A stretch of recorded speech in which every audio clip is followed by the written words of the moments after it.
दूसरा चैप्टर है, ठीक है। और दूसरा चैप्टर का फर्स्ट क्वेश्चन जो कर रहा है, तो चलिए स्टार्ट करते हैं। फर्स्ट क्वेश्चन है कि भारत में वित्तीय वर्ष कहा जाता है, मतलब भारत के वित्तीय वर्ष कहा जाता है 1 जनवरी से 31 दिसंबर तक, 1 जुलाई से 30 जून तक, और 1 अप्रैल से 31 मार्च तक, और 1 सितंबर से 31 अगस्त तक। तो इसका जो राइट आंसर हो जाएगा वो हो जाएगा आपका सी, ठीक है। 1 अप्रैल से 31 मार्च तक के समय को वित्तीय वर्ष कहा जाता है, ठीक। चलिए अगला क्वेश्चन करते हैं। अगला क्वेश्चन है कि भारत में किस राज्य का प्रति व्यक्ति आय सर्वाधिक होता है, मतलब भारत में किस राज्य का प्रति व्यक्ति आय सर्वाधिक होता है? बिहार का, चंडीगढ़, हरियाणा और गोवा का। तो इसका जो राइट आंसर हो जाएगा दोस्तों वो हो जाएगा गोवा, क्योंकि गोवा में बहुत ज़्यादा टूरिस्ट आते हैं और टूरिस्ट की वजह से क्या होता है कि प्रति व्यक्ति आय वहाँ पर बहुत अधिक होता है, ठीक है। चलिए अगला क्वेश्चन है। अगला क्वेश्चन है कि बिहार की आय में सर्वाधिक योगदान होता है। बिहार की आय में सर्वाधिक योगदान क्या चीज का होता है? कृषि का होता है, औद्योगिक का होता है, सेवा क्षेत्र का होता है, इनमें से कोई नहीं। तो बिहार में सर्वाधिक आय जो होता है वो होता है सेवा क्षेत्र का, ठीक है, जिसमें हॉस्पिटल वगैरह आते हैं, और कृषि का भी होता है, लेकिन इसमें सर्वाधिक योगदान पूछा है इसलिए सेवा क्षेत्र होगा। इसका राइट आंसर सी हो जाएगा, ठीक है। चलिए अगला क्वेश्चन है। अगला क्वेश्चन है कि बिहार की अर्थव्यवस्था में प्राथमिक क्षेत्र का मुख्य अंग क्या है? मतलब प्राथमिक क्षेत्र का मुख्य अंग है निर्माण करना, कृषि, परिवहन करना और व्यापार करना। तो इसका जो राइट आंसर हो जाएगा वो हो जाएगा आपका कृषि, ठीक है, बिहार का कृषि, ठीक है। चलिए अगला क्वेश्चन है। अगला क्वेश्चन है क्या कह रहा है कि बिहार में किस जिले की प्रति व्यक्ति आय सबसे कम होती है? अच्छा, बिहार में किस जिले की प्रति व्यक्ति आय कम होती है? नालंदा की, रोहतास की, सिवान की और शिवहर की। तो इसका जो राइट आंसर हो जाएगा वो शिवहर की, ठीक है, शिवहर, क्योंकि यह छोटे जिले हैं, इसकी वजह से इसकी प्रति व्यक्ति आय कम होती है, ठीक है। तो राइट आंसर डी हो जाएगा। चलिए अगला क्वेश्चन है। अगला क्वेश्चन कह रहा है क्या बिहार के किस जिले का प्रति व्यक्ति आय सर्वाधिक होता है? बिहार के किस जिले का सर्वाधिक होता है? तो यहाँ पर पटना, गया, शिवहर और नालंदा। तो इसका जो राइट आंसर हो जाएगा वो हो जाएगा पटना। पटना इसलिए क्योंकि पटना में टूरिस्ट स्थल भी है और सभी चीज़ वहाँ पे कोर्ट है, जो वहाँ पर टूरिज्म है, इसके वजह से क्या होता है पटना का जो आय है प्रति व्यक्ति वो अधिक होता है, ठीक है। तो राइट आंसर ये हो जाएगा। चलिए अगला क्वेश्चन करते हैं। सन 2008 से 9 के अनुसार भारत की औसत प्रति व्यक्ति आय है। औसत प्रति व्यक्ति आय कितना है? 22,553 रुपया, और 25,494 रुपया, 6,610 रुपया, और ये हो गया 54,850 रुपया, ठीक है। तो इसका जो राइट आंसर हो जाएगा वो हो जाएगा आपका 25,494 रुपया, ठीक है। चलिए अगला क्वेश्चन करते हैं। अगला क्वेश्चन है कि राष्ट्रीय आय का अर्थ क्या होता है? राष्ट्रीय आय का अर्थ क्या होता है? सरकार की आय, सार्वजनिक उपक्रमों की आय, पारिवारिक आय और उत्पादन के साधनों की आय। तो इसका जो राइट आंसर हो जाएगा वो हो जाएगा उत्पादन के साधनों की आय, ठीक है। राइट आंसर है कि वास्तव में राष्ट्रीय आय वार्षिक शुद्ध उत्पादन वह भाग है जिसका वह वर्ष में प्रत्यक्ष उपभोग किया जाता है, और राष्ट्रीय आय की परिभाषा किसने दी थी? परिभाषा जो दी थी मार्शल ने दी थी, फिशर ने दी थी, पीगू ने दी थी, इनमें से कोई नहीं। तो इसका राइट आंसर हो जाएगा बी, फिशर ने दी थी, ठीक है। चलिए अगला क्वेश्चन है। अगला क्वेश्चन है कि राष्ट्रीय आय का अर्थ क्या होता है? राष्ट्रीय आय का अर्थ क्या होता है? तो इसको हम बताए हुए हैं, आप कमेंट में इसका जवाब दीजिएगा, ठीक है। इसको हम बताए हैं, आप कमेंट में जवाब दीजिएगा, ठीक है। चलिए अगला क्वेश्चन करते हैं। अगला क्वेश्चन है कि राष्ट्रीय आय का सृजन होता है। राष्ट्रीय आय का सृजन होता है उपभोग के द्वारा, विनिमय के द्वारा, वितरण के द्वारा, उत्पादक क्रियाओं के द्वारा, ठीक है। तो इसका जो राइट आंसर हो जाएगा उत्पादक क्रियाओं के द्वारा, ठीक है। चलिए अगला क्वेश्चन है कि राष्ट्रीय आय में सम्मिलित रहती है। राष्ट्रीय आय में क्या चीज सम्मिलित रहती है? घरेलू उद्योग की आय, विदेश से प्राप्त आय, ए बी दोनों, इनमें से कोई नहीं। तो इसका राइट आंसर हो जाएगा ए बी दोनों, ठीक है। घरेलू उद्योग की आय और विदेशी से प्राप्त आय, ठीक है, दोनों रहते हैं।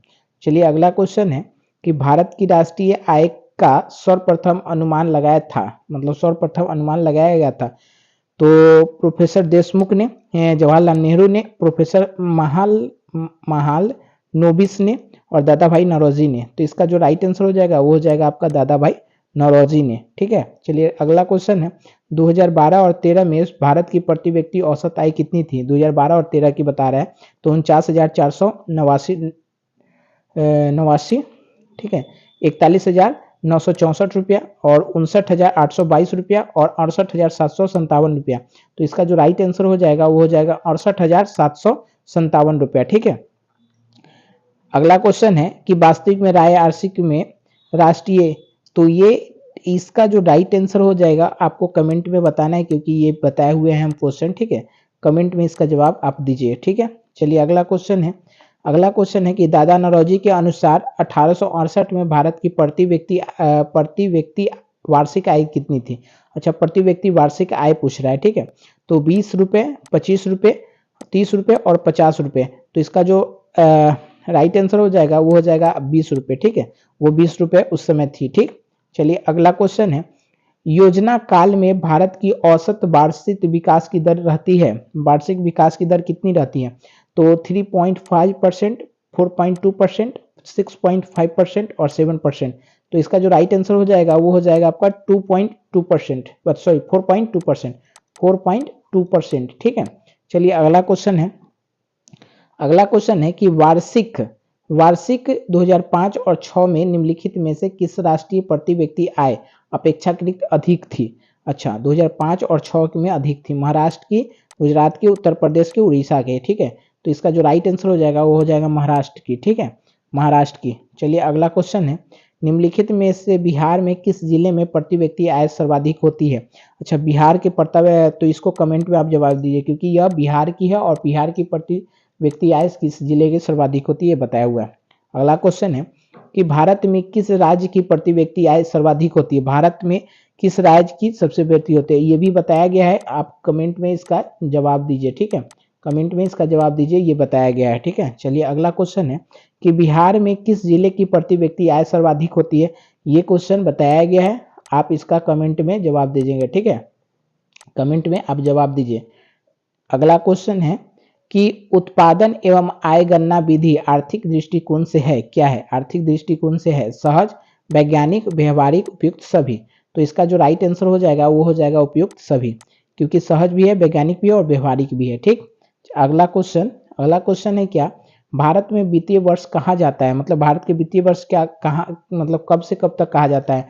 और ये क्वेश्चन भी आप कमेंट में बताइए, क्योंकि ये बताया गया है कि कहाँ से कब से कहाँ तक वित्तीय वर्ष कहा जाता है। चलिए अगला क्वेश्चन है कि पूरे भारत में सबसे कम प्रति व्यक्ति आय वाला राज्य कौन है? अच्छा, पूरे भारत में सबसे कम आय वाला राज्य कौन है? उत्तर प्रदेश, बिहार, झारखंड, पश्चिम बंगाल। तो इसका जो राइट आंसर हो जाएगा वो हो जाएगा अपना बिहार।